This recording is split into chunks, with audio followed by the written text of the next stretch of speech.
السلام علیکم پیارے دوستوں کفار مکہ بھی رات کو چپکے سے نبی کریم صلی اللہ علیہ وآلہ وسلم کی تلاوت سنتے تھے۔ 3 مشرکین مکہ، ابو جہل، سفیان اور احسن بن شریک، یہ 3 مشرکین مکہ رات کو چپکے سے نکل کر نبی کریم صلی اللہ علیہ وآلہ وسلم کی تلاوت سننے کے لیے چلے گئے۔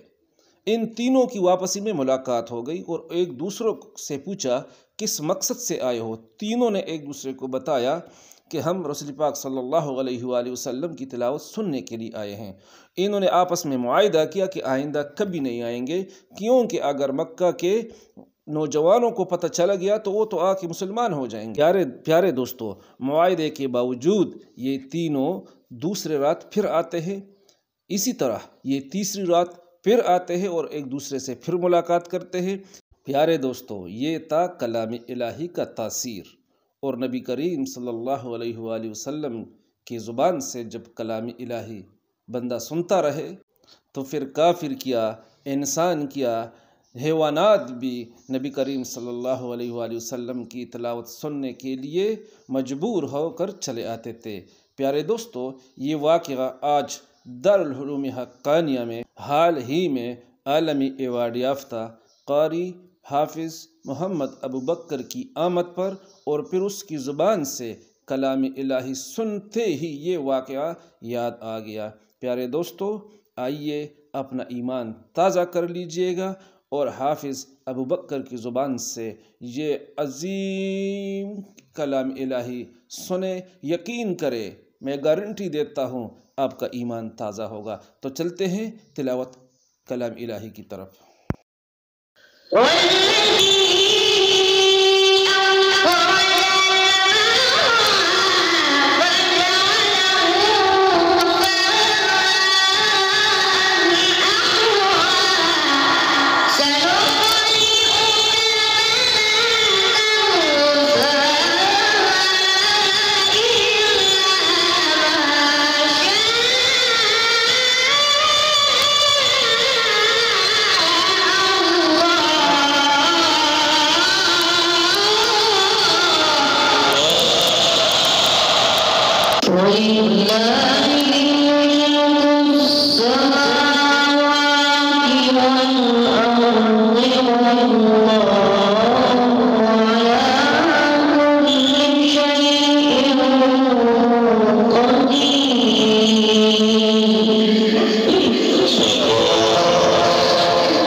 प्यारे दोस्तों, इस किस्म की ईमान ताज़ा करने वाली वीडियो के लिए हमारे पेज को फॉलो करें और शेयर ज़रूर करें ताकि इस किस्म की इस्लामिक वीडियो फ्यूचर में आपको मिलते रहें।